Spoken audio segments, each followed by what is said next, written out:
Hello everyone, कैसे हो आप? I am Iram Kazi. I secured an All India Rank 1 with a score of 720 on 720 in NEET 2024. Hello everyone, I'm Gunmay Gadd. I secured an All India Rank 1 with score 720 and 720 marks in NEET 2024. Welcome to our new channel Team AIR1. इस channel पे guys पूरे के पूरे India के जो AIR1 है NEET के वो आएंगे एंड आपको अपनी अनफिल्टर्ड गाइडेंस, ओपिनियंस, अपनी स्ट्रगल्स एंड अपने इस 2 साल की जर्नी के बारे में बताएंगे. They will tell you everything, they'll guide you through each and every step कि कैसे आप नीट को क्रैक कर सकते हो, कैसे आप एम्स क्रैक कर सकते हो. बिकॉज टॉपर तो हर बंदा होता है, टॉपर होना आसान है बट AIR1 होना बहुत मुश्किल है. हर साल 25 से 26 लाख बच्चे अपीयर होते हैं नीट में एंड उनमें से सिर्फ एक AIR1 बनता है. तो जल्दी से सब्सक्राइब कर लीजिए. Good afternoon, everyone. I am Iram Kazi, a current second year MBBS student from AIMS Delhi. I secured an All India Rank 1 in NEET 2024, and I am a mentor at Aditya Joshi program. How the mentorship program predicted 712 out of 720 in NEET 2024 and 640 out of 720 in NEET 2025. तो ये कैसे होता है prediction? क्योंकि ये सुनने में अजीब लग सकता है किसी को कि प्रिडिक्ट कैसे कर सकते हैं पेपर, मगर ये सब टॉपर्स ही करते हैं आदित्य सर के साथ मिलके. तो each and every question is handmade from NCERT, not reused. जैसे एनसीईआरटी को हम लोग एनसीईआरटी के जो पीवाईक्यूज आते हैं, एनसीईआरटी के आते हैं, नीट के जो पीवाईक्यूज आते हैं उन्हें हम रिवर्स इंजीनियर करते हैं. और रिवर्स इंजीनियरिंग मतलब ये हुआ कि जो क्वेश्चंस हैं उनसे हम थ्योरी, उनकी जो थ्योरी है एनसीईआरटी में, उस थ्योरी के रिलेटेड और क्वेश्चंस बनाना या उस कॉन्सेप्ट को लेकर के और क्वेश्चंस बनाना, इससे हम बाकी के क्वेश्चंस बनाते हैं.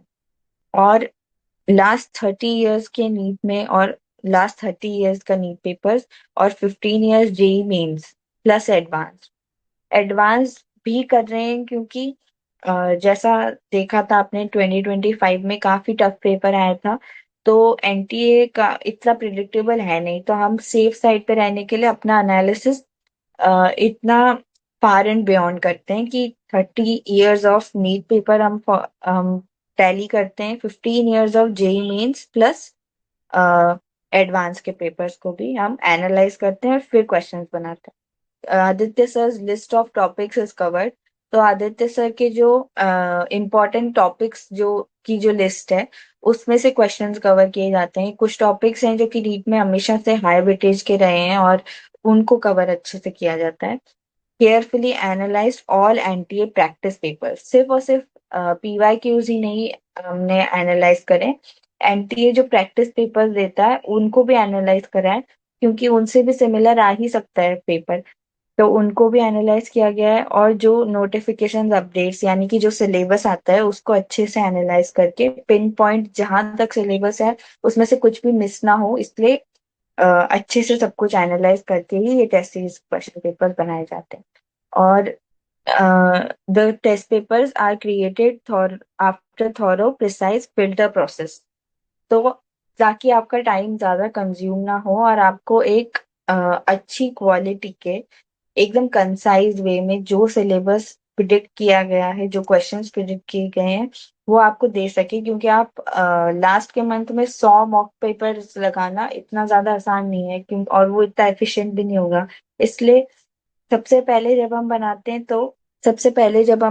तो 100 मॉक टेस्ट बनाते हैं और क्वेश्चन बैंक्स में से क्वेश्चन बैंक्स बनाते हैं.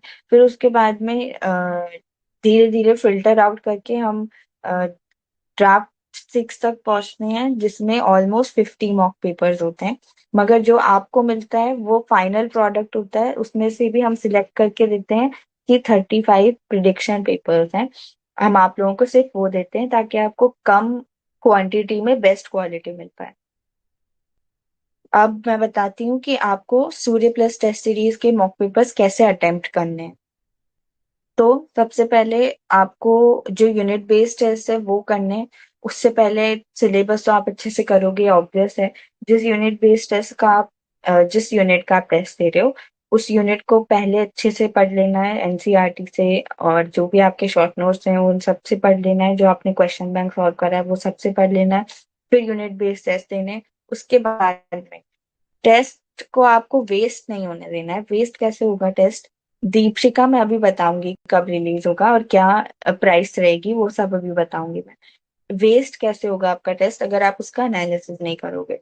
तो टेस्ट देना के बाद में सबसे ज्यादा इम्पोर्टेंट है कि आप उसे एनालाइज करो, और उसके बाद जो मिस्टेक्स हैं उनके ऊपर काम करो। सिर्फ ये पता करने से कोई मतलब नहीं है, ये भी कोई मतलब नहीं कि सिर्फ मिस्टेक्स पता कर लो, अगर उसके ऊपर काम ही ना करो तो बार बार रिपीट होती रहेंगी और उसका कोई मतलब नहीं निकलेगा।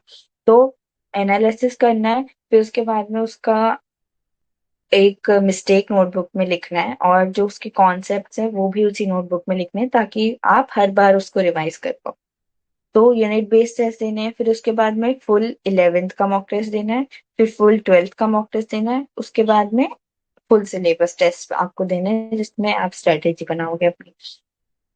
सारे मॉक टेस्ट पेपर के बाद में एनालिसिस करना बहुत ज्यादा इंपॉर्टेंट है, और साथ ही साथ नोटबुक बनाना, मिस्टेक नोटबुक। आपको ये पता होना चाहिए कि ये ही एक टेस्ट सीरीज है जो कि आपको पेपर्स प्रिडिक्ट करके दे रही है, सिर्फ और सिर्फ प्रैक्टिस के लिए नहीं दे रही है।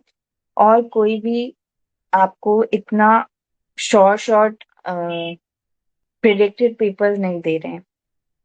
तो गुड क्वेश्चंस जो हैं, जो आपको लगते हैं किसी भी टेस्ट सीरीज में, या फिर जो मॉड्यूल्स के क्वेश्चन होते हैं, वो पेपर प्रिडिक्शन जैसा नहीं है। पेपर प्रिडिक्शन अलग है। पेपर प्रिडिक्शंस पेपर प्रिडिक्शन के लिए एक अच्छा एनालिसिस करना बहुत ज्यादा जरूरी होता है।